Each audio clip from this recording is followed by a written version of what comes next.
गाडीचा पाना हातात घेऊन एका युवतीवर 28 वार करताना सीसीटीव्ही फुटेज मध्ये दिसतोय।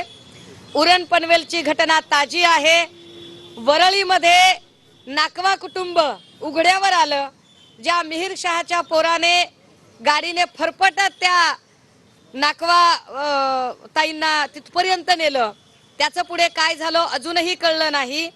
या सगळ्या घटनांचा जर गोषवारा बघितला तर राज्यामध्ये देवेंद्र फडणवीस साहेब कायदा सुव्यवस्था राखण्यात सपशेल अपयशी ठरले आहेत। कालच्या आंदोलनावर जे सन्माननीय मुख्यमंत्री आज इथे बोलतायत त्या मुख्यमंत्री महोदयांना याचा विसर पडला का की कायदा सुव्यवस्था बिघडवण्यासाठी जर कुणी जबाबदार असेल तर स्वतः मुख्यमंत्री आणि गृहमंत्री आहेत।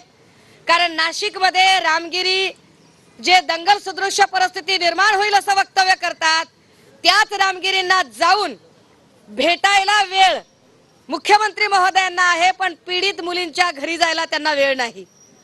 रामगिरींना जाऊन भेटून मी तुमच्या पाठीशी असं ठामपणे सांगणारे मुख्यमंत्री महोदय कोणत्या तोंडाने सांगतात की त्यांना कायद्याची चाड आहे?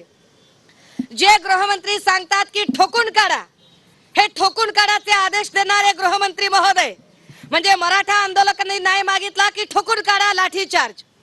देहू आळंदीच्या वारकऱ्यांवर लगेच लाठीचार्ज, ठोकून काढा। बारसू रिफायनरी मध्ये न्याय मागितला की ठोकून काढा, लगेच लाठीचार्ज। काल सगळ्या पालकांनी उत्स्फूर्तपणे, मी आई आहे, मला 7 वर्षाची मुलगी आहे, माझी मुलगी शाळेत जाते, माझ्या लेकराची मला काळजी आहे, पण यावर मुख्यमंत्री महोदय विसरलात का की काल आपला खासदार नरेश मस्के उचलली जीभ लावली टाळ्याला। हा नरेश मस्के आम्हाला शहाणपण सांगतोय।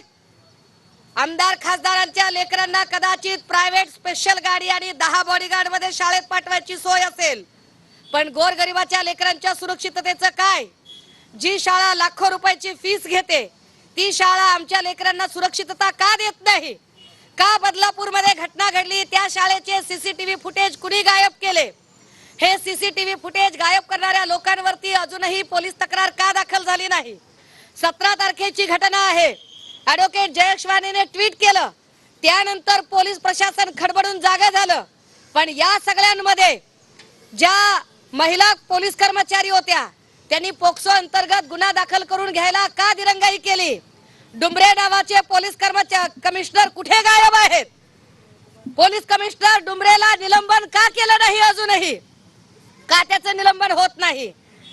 आम्हाला तुम्ही म्हणताय पॉलिटिकल मोटिवेटेड, वार्तांकन करणारी महिला पत्रकार प्रश्न विचारते आणि भाजपचा पदाधिकारी वामन म्हात्रे एका महिला पत्रकारितेला बोलतो।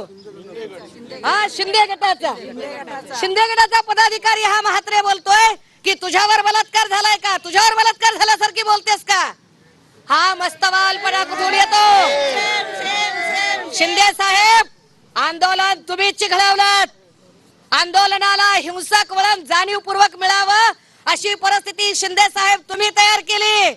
तुम्हाला जर कायदा व्यवस्था जपायचा असेल तर वामन म्हात्रेला अजून अटक का केली नाही? त्या वामन म्हात्रेला आता अटक झाली पाहिजे, त्या अटक करायची आहे।